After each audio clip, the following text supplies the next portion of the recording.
Hello and welcome to the No Hair All Heart podcast. I am your bald host, Mookie Spitz, and the one with heart today is Mr. Lee Kantz. He is a digital marketing dude bro dad and ally of the neurodivergent. Welcome aboard, Lee. Hello, Mook. Good to see you and hear you. Thanks for making time. What are you doing with the neurodivergent? We all want to hear about this. So, I am working on an app called Quirkies, Qrkiez, and it is a community app for the neurodivergent, their families, and their supporters. Our goal is to connect people and their families who parents of neurodivergent kids of all ages with the types of professionals that they need, a wide range, whether they're therapists, uh, college coaches, life coaches, uh, you know, any number of types of help that they need in order to get through life. And yeah, we're underway. We've put out a website. It's at quirkies.com. I'll give you the link later. And there's a wait list. We kind of launched a beta, but we're kind of pulling back and rethinking it, making it a lot about AI, the help of AI to find resources that are specific to you. And right now we're doing some discovery calls. So if any people are out there and want to connect with us on our LinkedIn page, we're looking for parents who are, in basically two groups: parents of young kids who are on the spectrum and parents of older people, anywhere from college age and older, trying to put together some focus groups to understand their needs a little bit more. But the founder and I kind of have the gamut covered. She's a former coworker. She has young kids on the spectrum. I have a 19-year-old on the spectrum, and so this is very much a passion project that we're both working on with a bunch of other people. So That sounds like an awesome resource. I have one question though. I'm kind of like Yossarian from Catch 22. I think everybody is crazy. So what do you mean by neurodivergent? Is there a formal definition? Is there a DSM for definition of neurodivergence nowadays, or how does the community see itself?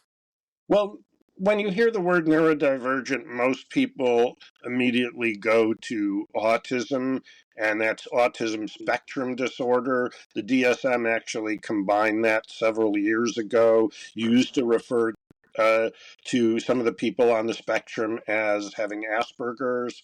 Asperger was, in fact, a Nazi. So maybe that's one That's reason right. why they Maybe moved that's away. why they changed it. Right. It was Yeah. Asperger with bacon and cheese. Yeah. Exactly. And, I think what's great is they've also, put it in the context of a spectrum. So you can be, anywhere on the spectrum.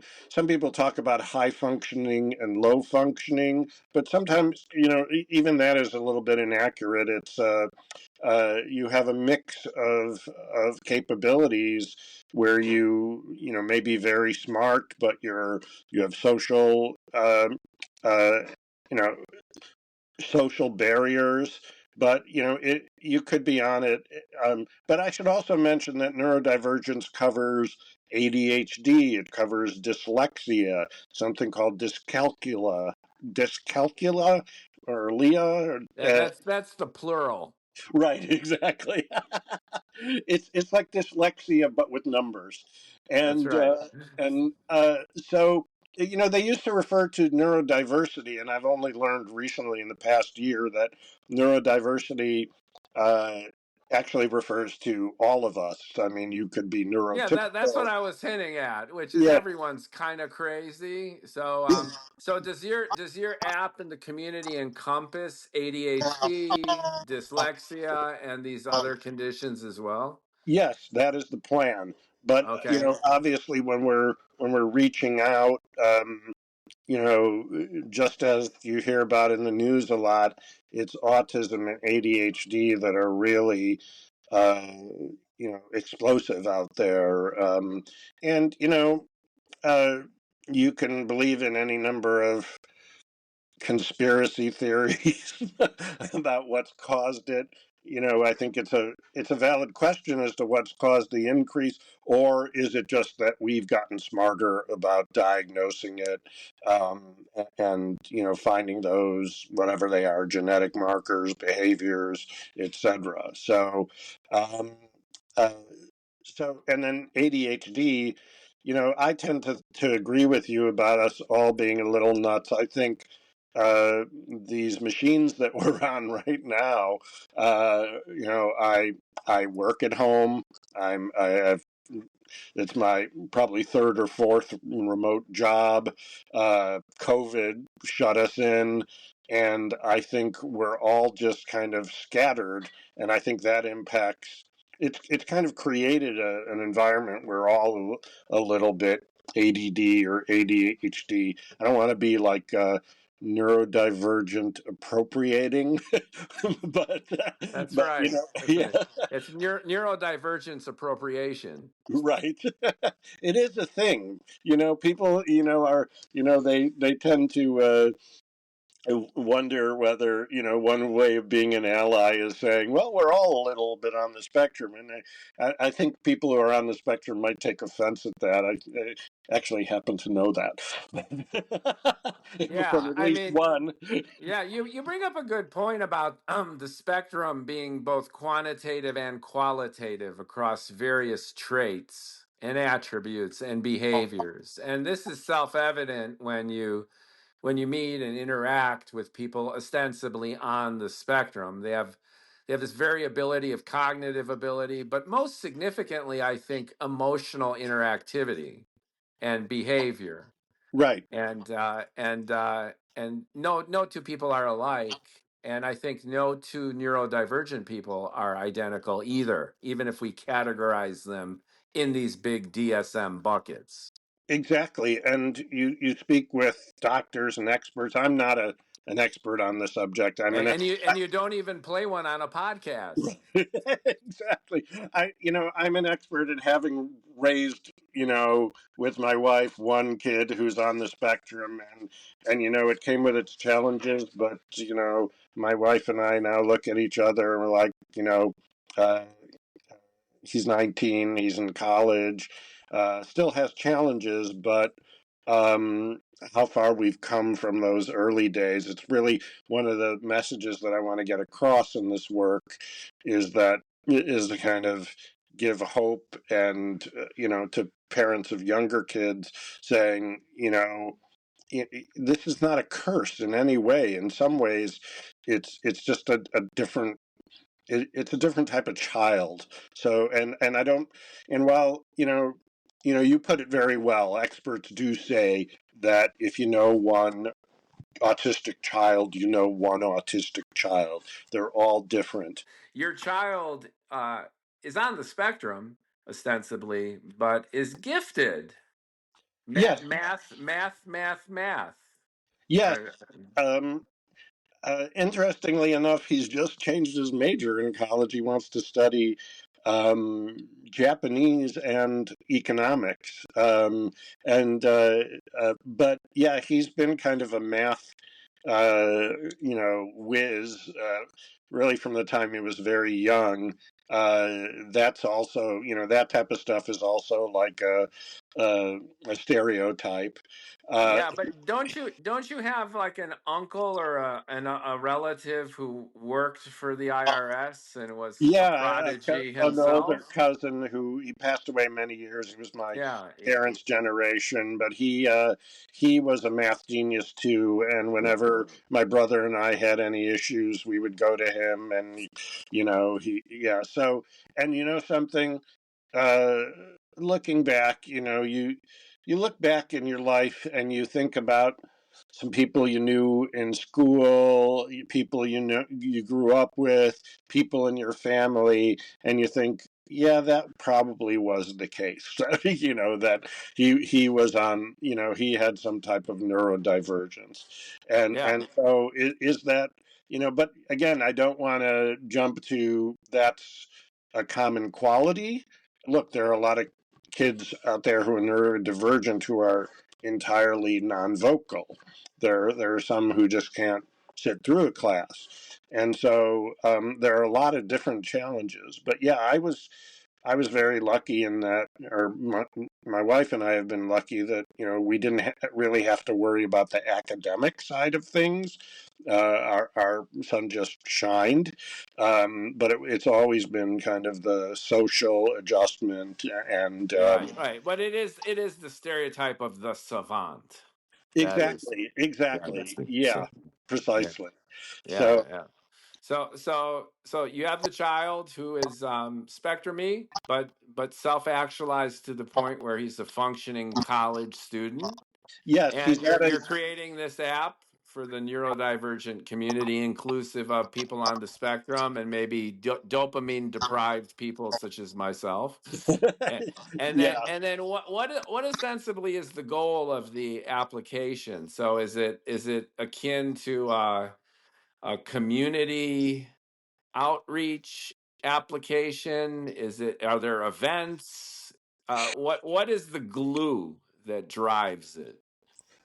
Well, the glue is that we want to provide kind of a one-stop shop for parents, and uh, parents of young children, parents of older children, and even those neurodivergent individuals themselves when they're older and a little bit more self-sufficient, to find resources that can help them, resources of any kind. I And got you. So it's a yeah, go-to. It's a go-to app. It could be right.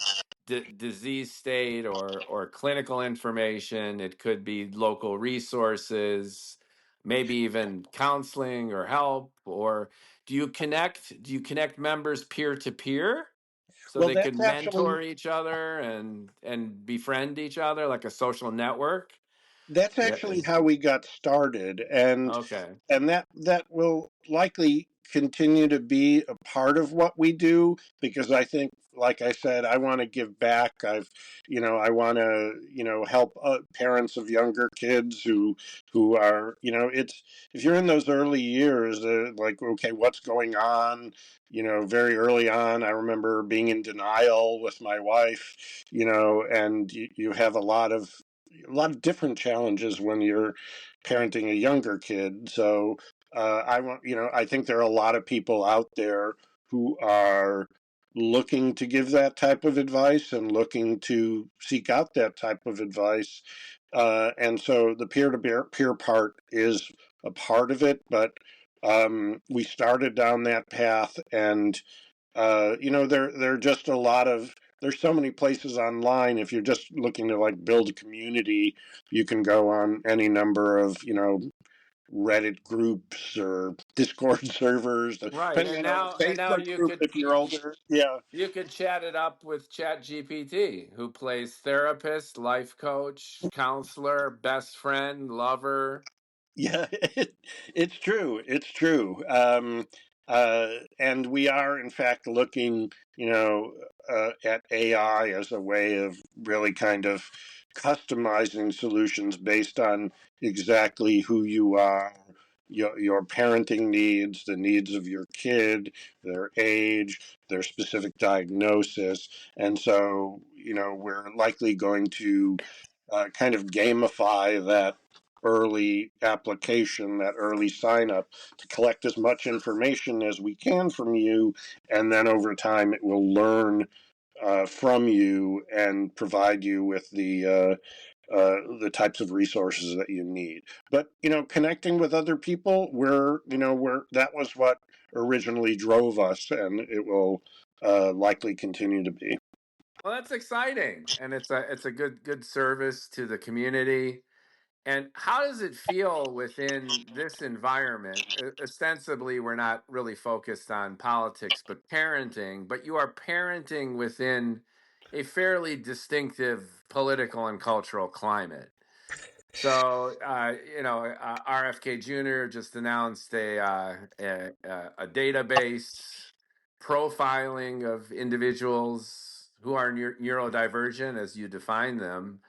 How do you, as a parent, react to the acknowledgement that autism is a problem, but also the tacit assumption that it's environmentally caused? Yeah, uh, it's not just that he presents it as a problem, but he he really doesn't know anything about the subject. So, yeah, as I said earlier, autism is on the rise, or at least the diagnosis of autism is on the rise. So, uh, to that extent, it's a worthwhile endeavor to try to figure out what is causing this. Is it just is it an increase resulting from some environmental factor? Is it something evolutionary? Really, we're inside a lot more. We're doing activities where we're looking at screens for We're decades. having kids a lot older, Right, that's true too. And I read an article. both women and men. Right, exactly. And I've read about that as years ago as a potential cause. I don't want to guess at anything. Even not being an autism expert, I'm certainly not a clinician of any kind and can't make a guess at that. Yeah, So, or like an I said, epidemiologist for that right, matter. exactly, yeah. So, it could be any number of things, and like I said, it's a worthwhile endeavor to try to get at the causes of it. But RFK Jr. is probably the last person on the planet I would trust running that process, and Yeah, and yeah. and, and you know, um, what when I said he knows nobody, he probably knows nobody like this. His comments last week, which were incredibly hurtful and really just stupid, about these kids will never pay taxes, they'll never have personal relationships, they'll never hold a job. I'm like, do you know that the guy who's the richest man in the country, in the world, who is leading your Doge department, is, is Yeah, autistic? Yes. I'll put it in a clinical way best I can. Musk is autistic as fuck. Right. Exactly. And Zuckerberg and Bill Gates, Yeah. and The techie bros are the old school Asperger's meets new school right, exactly. ASD. So yeah. But So just I saying think that was idiotic of Yeah, I him. think well, what he was doing was talking the political speak of the time, which is you magnify a problem to vilify your enemy, and your enemy in this case is his tacit assumption that elements within our foods and our society are actually the cause of this increase in neurodivergent Yeah, and diagnoses. So the, that's his approach. Unfortunately, though, to your point, he steamrolls the reality of millions of people who, like your child, lead self-actualized, independent existences as flourishing humans with ASD. right, exactly. And look, if there an environmental cause, Possibly. Who Let's knows? Who let's knows? And is it worthwhile looking at it? Absolutely. That's why it's such a mixed bag of tricks with this maniac conspiracy theorist. All right. conspiracy theorists have an element of truth. There are systemic, seismic problems with our healthcare system, with our foods. Everything he complains about is a valid focus for investigation and fix it up, but analogous to his autistic friend running the Doge, it's being reckless about it, being random about it, and being ideologically motivated doesn't do anybody any good. Right. And really harping on this one angle of approach that it's got to be vaccines that have caused it. This is him promoting sciences that have been debunked, science, theories by people who themselves have said, no, I made mistakes in that analysis. And so it's causing real harm out there with people who believe this stuff. And you see now there are like measles outbreaks in Texas and other states because parents don't want to infect their child. They don't want them to get autism, and in out of that fear, they are making their kids sick. They're making all the kids around them more susceptible to actual real diseases. And if you're gonna like risk the lives of your child and the other children around them out of fear of your kid getting autism, then maybe you just shouldn't have children. you know, when you have children, I don't have to tell you. Um, Yeah, in other words, if you win a Darwin Award, you're not allowed to be a parent. yeah, exactly. Or That's your prize. You're absolved of the responsibility of parenthood as if you win a Darwin Award. right, yeah. But more of the point, it's like uh, parenting is a crapshoot. Your kid could, you could have a completely, neurotypical, well-adjusted kid, and age 8, they, have leukemia. They're hit by a car. You got to, parenting is a responsibility. You take, you enter into it knowing that you your job is to guide them through life and set them on a path, and you have no guarantees in life.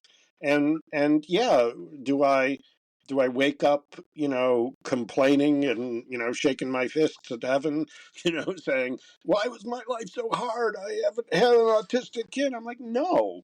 You take the blessings with the challenges, and you overcome, and that's life, that's parenting. So it really Yeah, angers so me. that yeah, Yeah.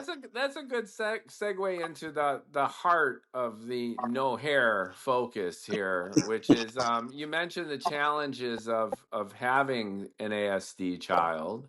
Then you've got two younger siblings for Yes. Yeah. so that adds complexity, Yeah. and then you've been married for a while. That in and of itself Yeah. is challenging. Yeah. And I believe I read something many years ago that parents of kids who are neurodivergent, they may even have, I don't know, I shouldn't speak out of turn, but so I'm just going to say I think I read that parents of kids with disabilities actually have more difficult staying together. Becomes a Well, challenging. that's not a hard correlation Right. Yeah. Yeah. Yeah. to think about, right? Yeah. Yeah. Yeah, exactly. Um, but yeah, I mean, 23 years this June we'll be married. Our kid who's in college on the autism spectrum has two younger siblings in high school. 23 years in Mookie years is 230 years, I think. Yeah. That's pretty Oh, good. yeah. I mean, It's weird because, like you said, we got married. I got married older, and we had kids a little older, and there were times where it was always parenthood was always a goal for me, and I think that's because I had great parents, and I family was always important to me, and passing along the traditions, and just it's kind of like. The closest to immortality that you're going to get in life, but Yeah. I had the toxic parents, and I never wanted this. And I think the grand irony is, I think I bred before you did, didn't I? yes, that's right. Like, Yeah, how did that happen? protection. Yes, yeah. Yeah, I'm a living condom ad. But no regrets, and it's been a wild and wonderful ride for me Yeah, too. And I've had my own challenges with my own brood, but I just think that having a neurodivergent child adds complexities to an already complicated yeah, situation, which is any and every family.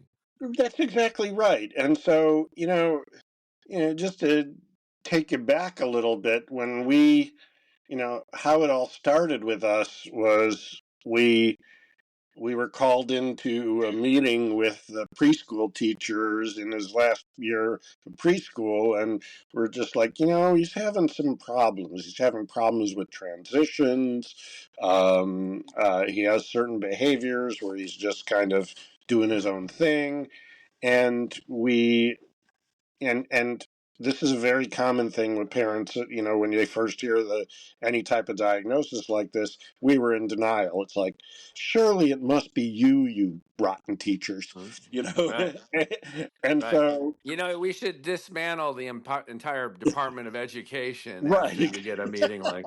that's exactly right. Yeah, you know, uh, we can get back to the politics in a minute, but yeah, so initially he was diagnosed with something called sensory processing disorder, and that kind of led into a diagnosis of autism. But there were some years there when it was really difficult. I want to say, the worst of it was probably when he was about 7 or so, and he would have these behaviors where he would literally turn into this like Tasmanian devil. He would just like run around a lot in circles, and sometimes he would come up to people, my wife and me, and hit us, and it was almost like he was turning into uh, something else. And we He was turning into one of my kids. so yeah, and it was at that point where we learned you really just have to let him run it out, and one of us would stay with him to make sure he didn't hurt himself, and the other would take our girls, you know, out of the path, and eventually he would just wind down, and it was like the Incredible Hulk, where he would like come back to being Bruce Banner, and he was crying a little bit, but he didn't really know what happened, and that was remember distinctly the most challenging time. There were challenges in throughout um, uh, throughout grade school too. We're very fortunate in that we live in a suburb of Chicago that has good schools. Even then, you'll talk to any parent of a kid who's on an IEP, an individualized education plan. You have to advocate for yourself. Even I think how blessed we were to have an experience where actually the schools got better as we went along. Middle school was better than elementary school, high school was better than middle school, and yet, good schools, we spent, high taxes in this suburb, and they're known for their schools. I can't imagine not going to like a poor Chicago public school, hate to say it, and there just aren't the resources there. And getting back to the politics of it all, the dismantling of the education system, a lot of people just don't understand what the Department of Education does. It's the people who want it dismantled think, oh, then they're the government's controlling what we're learning. No, they're not. All that's handled on the local level. My day job, I'm in K through 12 ed tech. I'm doing this app on the side, and uh, it's just ridiculous. They're dismantling things that involve helping people fund college, supports for special ed, and you combine that with what RFK Jr. is doing. It's not just that he is, trying to, seek out problems that he thinks are in our food and our water, but the end result of this is actually, I think, some vilification of the disabled, of the neurodivergent community themselves. He's looking to put together a registry of people who are on the spectrum, people who are disabled. I don't understand how that's legal. I don't understand how it doesn't violate HIPAA rules. But it's it does. yeah, exactly. But and then the next statement after you conclude that it's illegal, the next thing that you say is, so what? Exactly. I mean, there's so much illegal going on right now. I read a post that somebody sent me today that today was a horrible day for this administration in court because there were like 4 or 5 rulings where they declared what he was doing was unconstitutional or just illegal or whatever. And my response to that was, yeah, yeah. So who's gonna stop them? His Justice Department. So Yeah, but yeah, yeah, he's gonna get Pam Bondi on that right away. what scares me about this whole RFK thing and building out a registry, it's personal information. You can in fact collect information in aggregate to do a study, but personal information like where these people are. Let's not forget that the disabled were another group that the Nazis came after. It wasn't another group; it was the first group. Yeah, that's yeah, you're right. Yeah, So euthanizing, or another word for murdering Down syndrome yeah, and kids was the first victims of the Holocaust were Down syndrome yeah, people, and and and Trump has and the and the handicapped and the mentally ill. yeah, and you look at this administration, you're like, mentally ill, physician, heal thyself. But Well, it's part of the problem again is that there are real problems in this country, and yeah, both sides of the aisle have failed miserably and systemically to address miserable and systemic problems in this country, and that's inclusive of the bloated bureaucracy, our broken healthcare system, our shitty food. The list goes on and on. So we're bringing in arsonists now to burn the rest of the house down, right, yeah, and pretty and much. and that makes them immune to consultation or to the judiciary because they were elected to destroy, not necessarily create. So that gives them blanket immunity on the part of the public, or at least the majority who voted them in, and that's, I think, part of the problem here. So the idea that you said earlier that these problems need to be addressed is the real tragedy, and that's the runway that's being used. It's just a real American tragedy that we oscillate from one inept extreme to the other. Yeah, and bringing this back home to the subject of neurodivergent and parenting neurodivergent kids, this is a healthcare part of the healthcare crisis, and it the healthcare costs in this, have been ridiculous. Our healthcare system has been ridiculous for decades, but in the past 10, 15 years, the costs have just gone ridiculously high. And if you're a parent with a special needs kid, you're going to need therapists, you're going to need additional doctor appointments, you're going to need probably medication of some kind.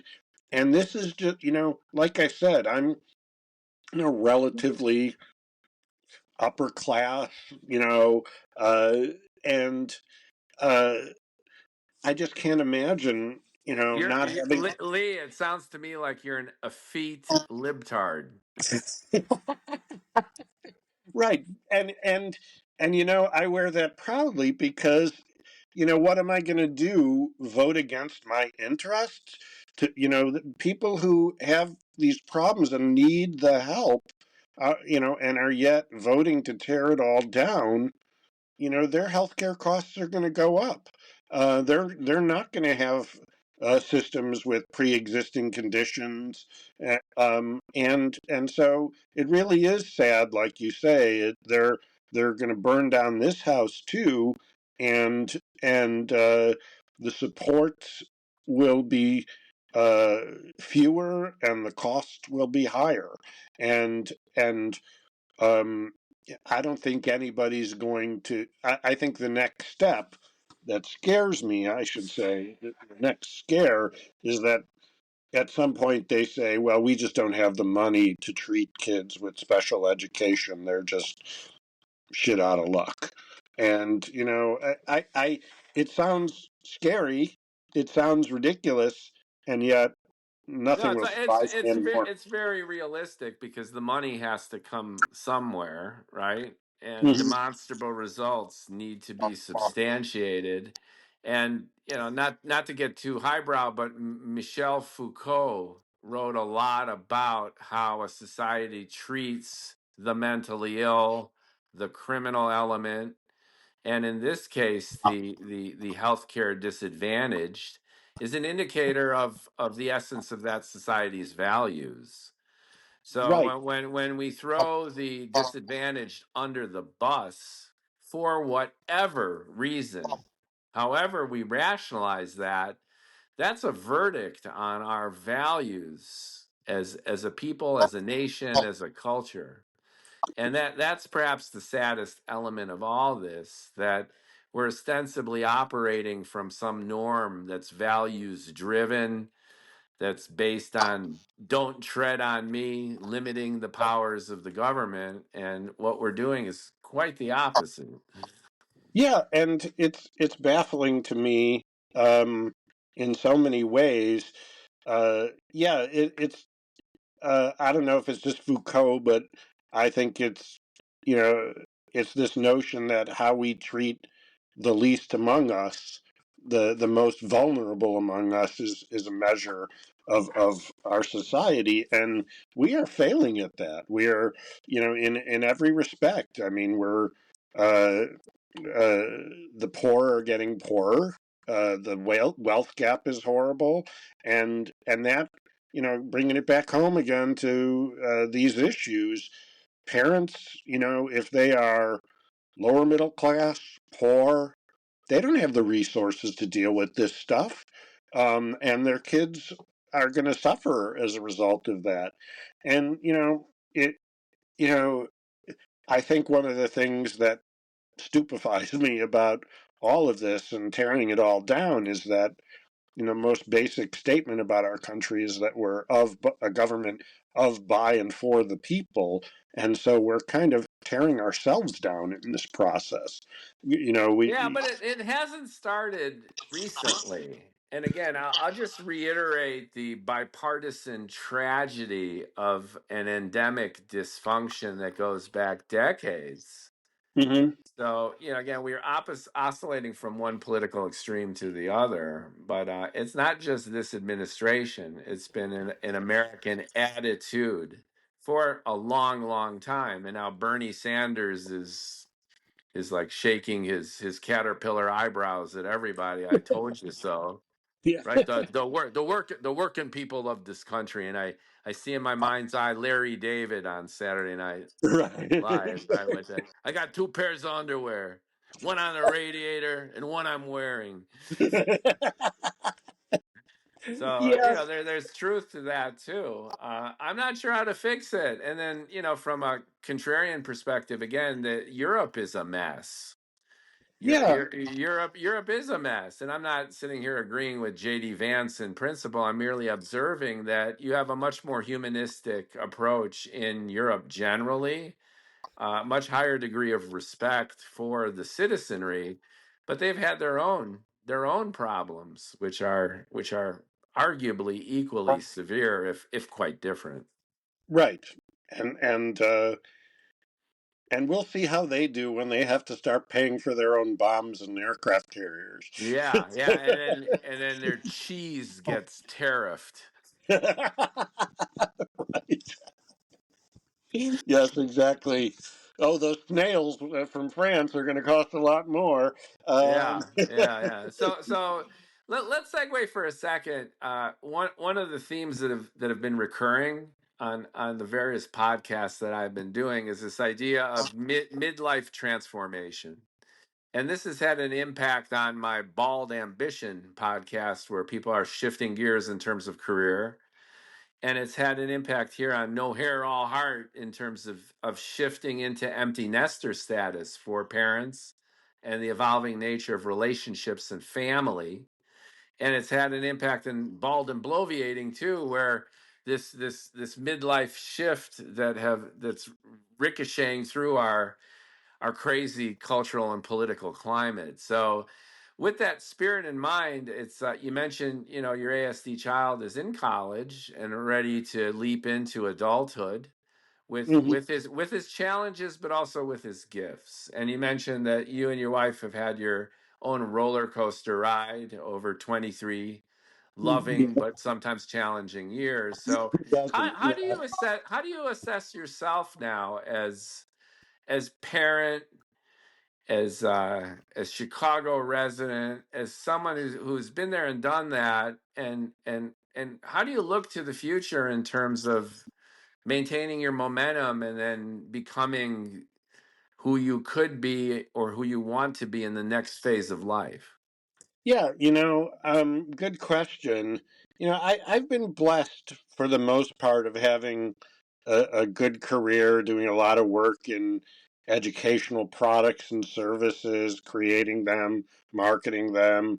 Left for a few years to several years to first consult in digital marketing and then do some work in e-commerce. But a few years ago, I made my way back into the marketing of educational products and services. I love my day job right now, and doing this thing on the side is a passion project that I'm very happy about. So the career thing, which as we men seem to let it define us a little, maybe too much.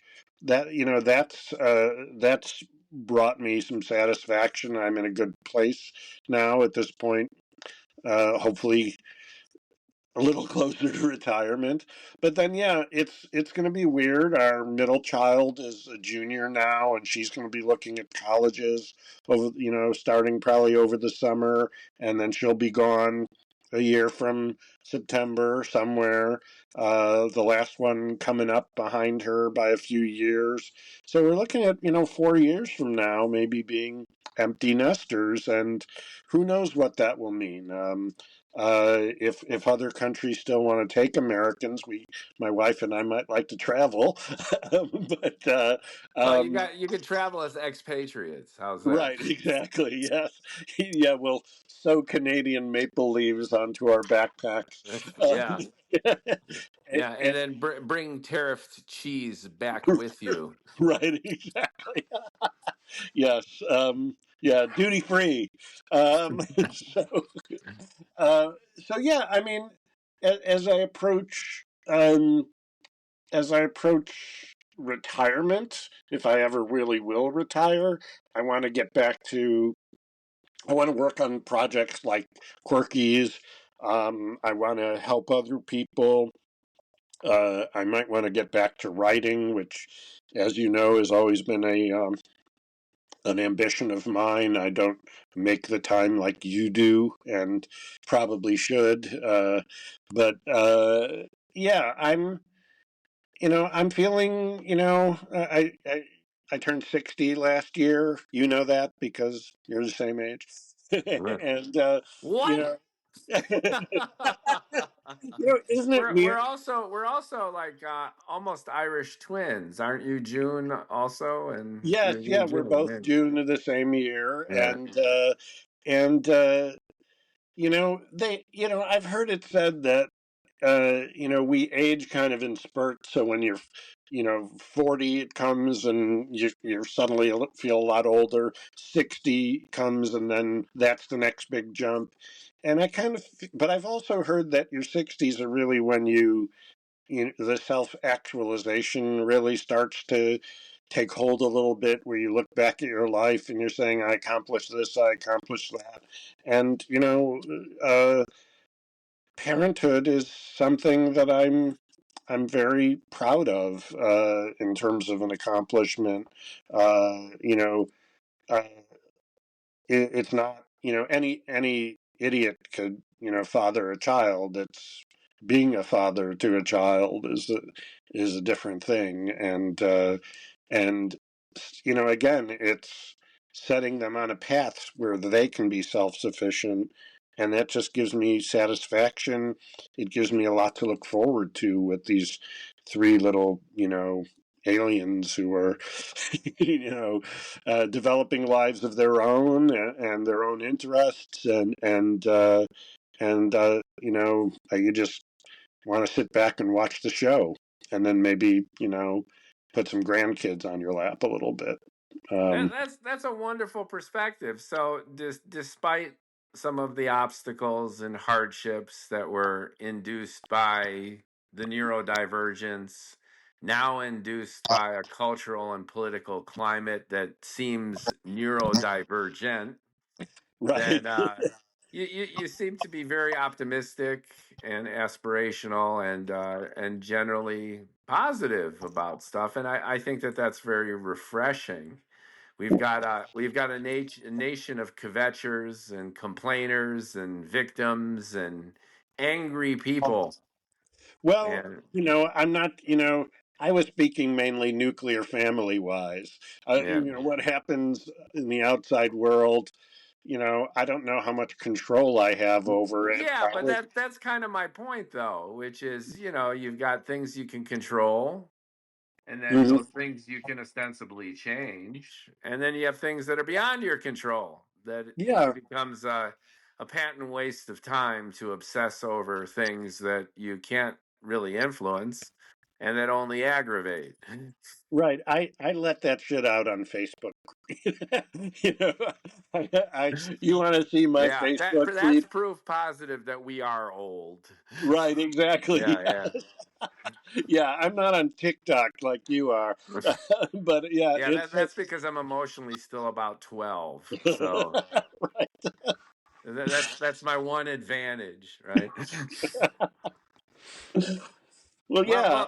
well, well. It's great. It's great sharing this positivity in the sense of like cracking 60 and then looking forward to stuff, looking behind with no regrets, and then looking forward with the opportunity to evolve into something new and different. It's funny. I think having this conversation has even been a catalyst towards my seeing that hope a little bit more clearly, because I do spend an awful lot of time throughout the day looking at the news, seeing what's happening in the world, and complaining about it. And yet, you know, it I think it's a good lesson for anybody. Look to the needs of the people around you, those people closest to you, and try to find hope there, and hopefully you're putting some positive energy out there, but also your your kids your kids mirror your behavior. They learn how to respond based on how you respond.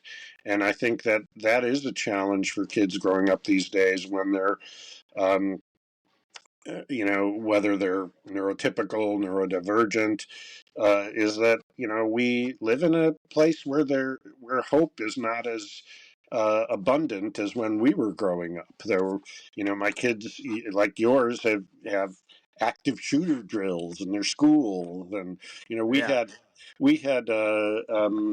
whatchamacallit, duck and cover drills, but it was so abstract.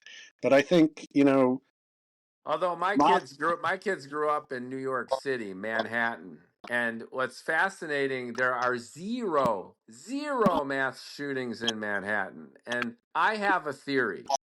Are you curious as to I why there think you've don't? told me about this too. That it's mainly like a suburban phenomenon.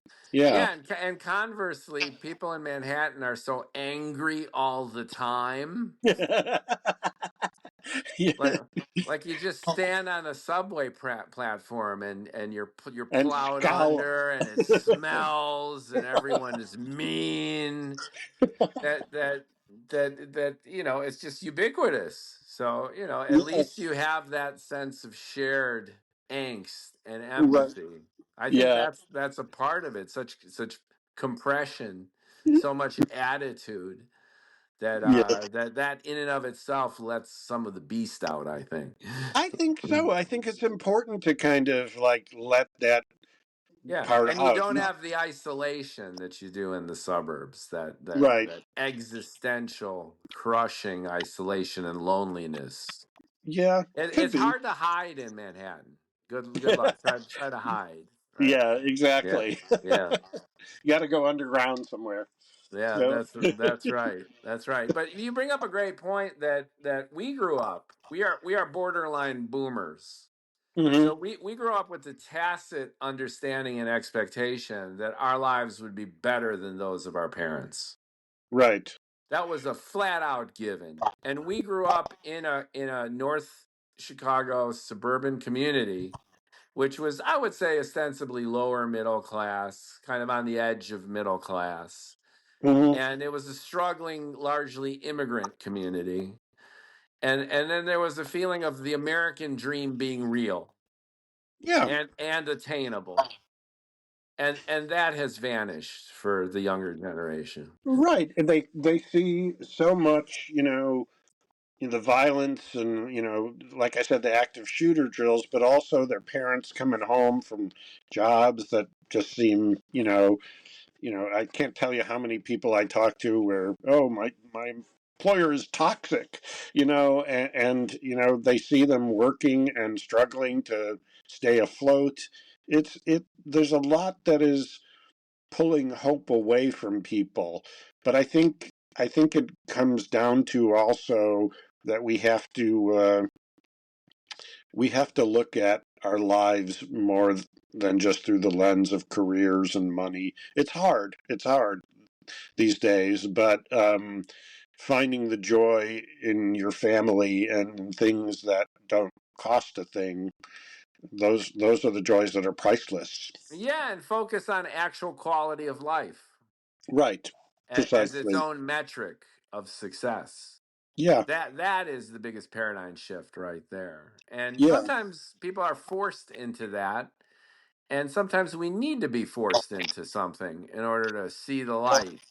So there's a silver lining playbook to all of this, what I call fertile shittiness, which is when you're backed into the corner, then all of a sudden you need to think out of the box, and values that you held dear are no longer relevant. And then it opens you up to possibility that you didn't quite consider before. And then, booyah, maybe the values we grew up were largely bullshit anyway. It's possible. And I've related to all this, I've heard it said that you know there's so much talk about post-traumatic stress, but it's actually the case that post-traumatic growth is far more common, and we Yes. learn from our challenges and modeling that for your kids is something that helps them overcome their challenges.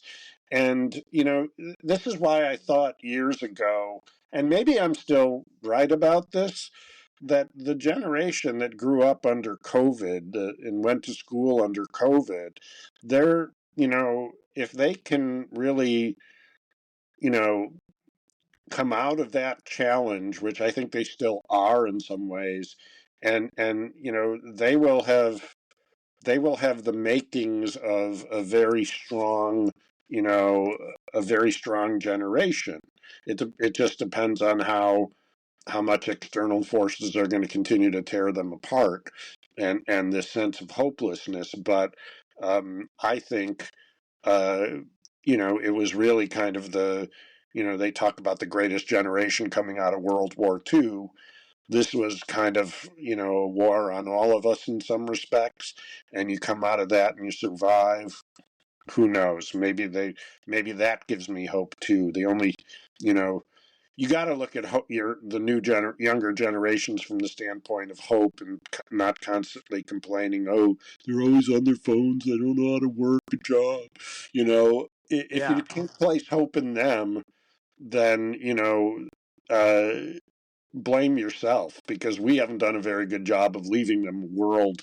You know. Yeah, and maybe some of the skepticism in government institutions, what were considered true facts and objective truth, has a silver lining also.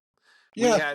had this feeling of credulity when we grew up that the government was out to help, that history was teleological in a Hegelian sense. It was just getting better and better and making more and more sense. And what even the Gen Zers, the Zoomers, have come to realize is that we were lied to. It's a bunch of bullshit, and I can't count on anything. And that, to your point, might make them more courageous and individualistic, Liberated. Yeah. more liberated and skeptical, where they're simply just not buying anybody's bullshit.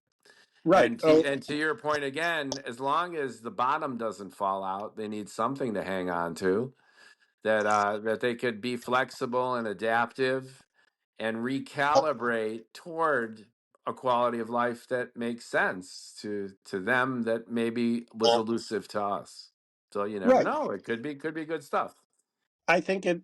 I think that thing to hold on to is really kind of, without sounding hippy dippy, it's each other.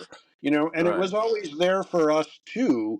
We just spent so many decades.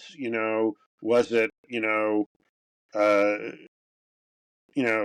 the rise of capitalism? Was it just our own greed? What do you want to call it? But we define ourselves so much by the stuff we have and the money we make, and you can't carry that to the grave with you. What you can do is see that the people around you are good and on a good path. So Yeah, which is community, which goes full circle. You've created this app for the you're an ally of the neurodivergent through community and through resource. And then if we could foster our relationships with each other, improve our individual quality of life. And what I've been ruminating a lot about, especially recently, is the sense of purpose. Like what drives us, what motivates us to flourish. And it doesn't matter the thing in and of itself. In a sense, it's a MacGuffin. yeah. It's Marcellus Wallace's briefcase, and it's got a 40-watt light bulb in it with a battery, or it's got $20 million in gold bars. It's irrelevant. And for each person, just like each spectrum individual is unique, each individual is unique, and we have our own goals, our own sense of purpose, and our own metric of accomplishment. And instead of latching on to a metric of success, which is ostensibly how much money you make, how influential you are, and in this age, how much attention you're getting, Right. instead focus on your own damn purpose, which is unique to you. And that's a ticket to ride, whether you're 20, 30, 40, 50, or young folks like us. Yes. 60, but still acting like we're 18. Yeah, definitely. Very much in my case, for sure. Well, thanks for making time, Lee. This was a wonderful conversation. I wish you well with the app. You said that the website for Quirky is live. We'll put Yes, it in the podcast description. There'll also be a link for them to reach out if they have any questions, and then we could follow up in 6 months or a year to see how the app is doing, see how your ASD child and your other children are doing, and then touch base to see how this sixth decade experiment is working out yes. for us. And I'll no doubt continue ranting. So you could join the party and I could check in with you. That would be wonderful. All right. Thanks so much.